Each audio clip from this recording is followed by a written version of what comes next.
Good morning, everybody. So happy Juneteenth tomorrow, but we've been celebrating all week, and tomorrow's the official holiday. It fills me with immense pride to be here with my colleagues and with everyone assembled to celebrate Juneteenth. This is the fourth official federal holiday year, but we've been celebrating it for a long time, since 1865. It's a reminder that just because something isn't officially recognized doesn't mean that it shouldn't be celebrated and it's not real. There are many things that we do that should be recognized that aren't, and this is one that thankfully now is. We come together to celebrate the courage and the resilience and the unbreakable spirit of the Black community.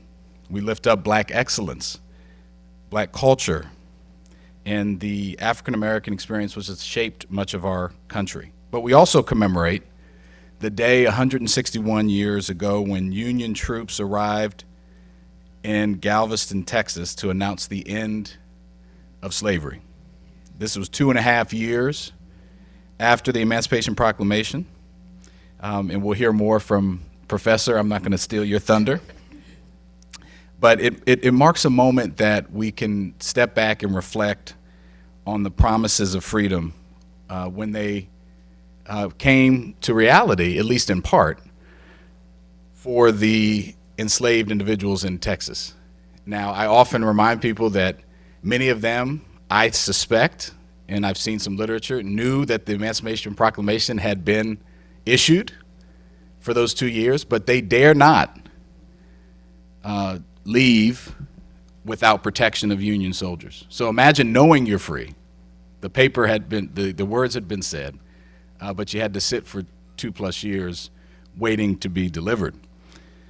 Our nation's history is similar to this story of struggle and triumph, the dark chapter of slavery and the Civil War that led to its end ultimately remind us of the long journey towards justice. One of my favorite quotes, and probably a favorite quote of yours, is one that was adapted by Dr. Martin Luther King and made famous by President Obama, that the arc of the moral universe is long, but it bends towards justice. It actually was adapted from an abolitionist preacher who, when you expand the longer quote, a famous sermon he gave in the 1850s, he actually starts saying, I don't know everything about the moral universe.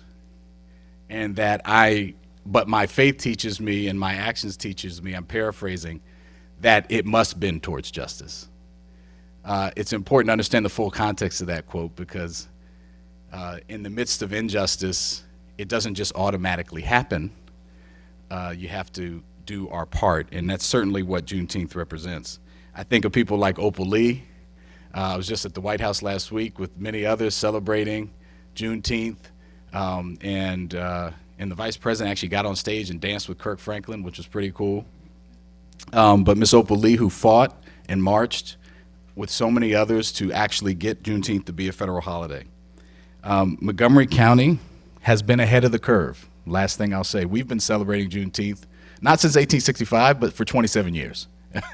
We have recognized Juneteenth in this county in some way, and we're really happy that the rest of the country has caught up.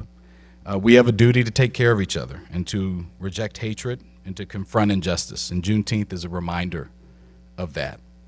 And so I want to wish everyone a happy Juneteenth and make sure you understand the full context of this truly, truly American holiday and celebration and how we're still on the journey of realizing freedom and justice for everyone in this country.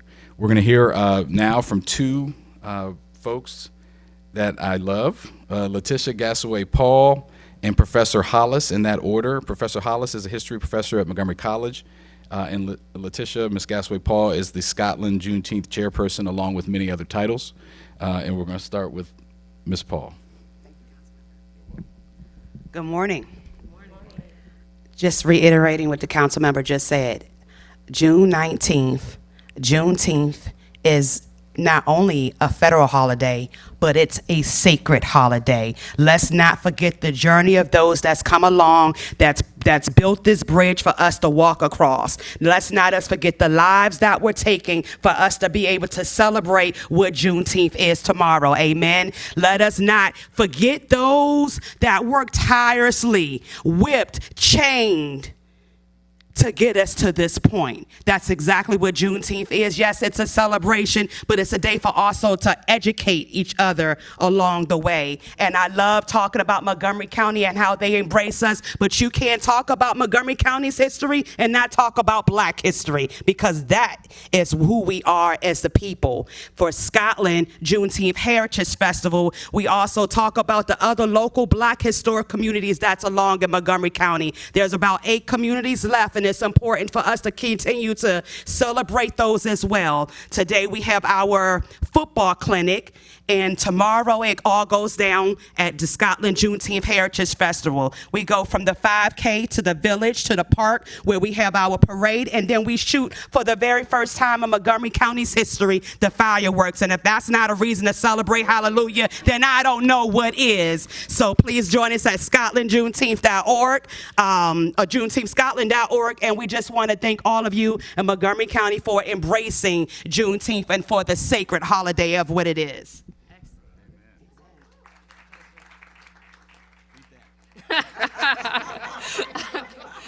I just wanted to say first to the council member, thank you for this opportunity and for the recognition and for the reminder that Montgomery County has been doing this for longer than a lot of other states and longer than the federal government even.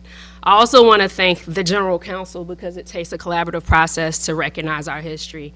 I bring you greetings from Montgomery College, and as such, I'm a professor of African American history.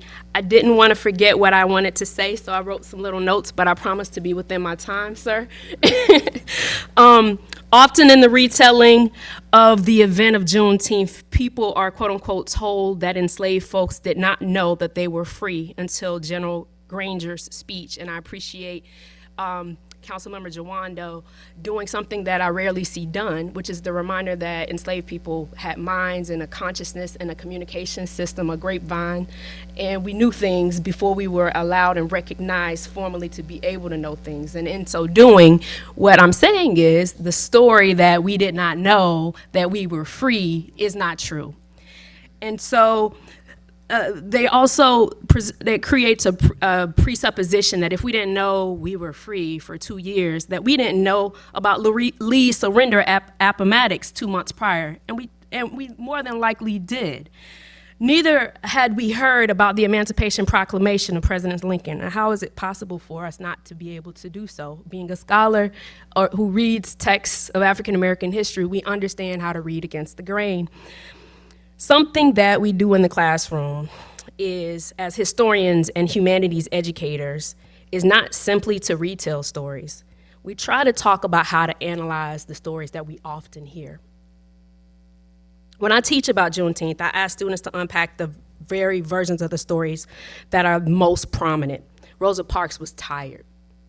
The folks didn't know they was free. What do these kinds of stories obscure? What do we know about the conditions of enslavement? For example, we know that enslaved people knew far more about what was happening in the world around them than they could say. We also know it was very dangerous for them to celebrate the war's end before the U.S. colored troops and the other Union regiments arrived. Lastly, an additional question I ask is, why was it that the very same document that liberated enslaved people in Texas also anxiously referenced idleness and speculated ways to limit Black mobility? If you look at the actual order, Gordon Granger's General Order Number 3, it says a lot of things about freedom and understanding that the enslaved are on equal footing with their former enslavers. But it ends with, the freed are advised to remain at their present homes and work for wages. They are informed that they will not be allowed to collect any military posts and that they will not be supported in idleness either there or elsewhere. Juneteenth is a chance to celebrate the hopes and strivings of those who claimed freedom on June 19, 1865, but it's also about commemoration. It's about revisiting the whole meaning of the day that freedom was expanded through Texas, recognizing through the Union government. And it's also about us often making sure that we revisit and imagine a world where Black freedom is considered the fulfillment of a promise, and the fulfillment of that promise being an American promise. Thank you.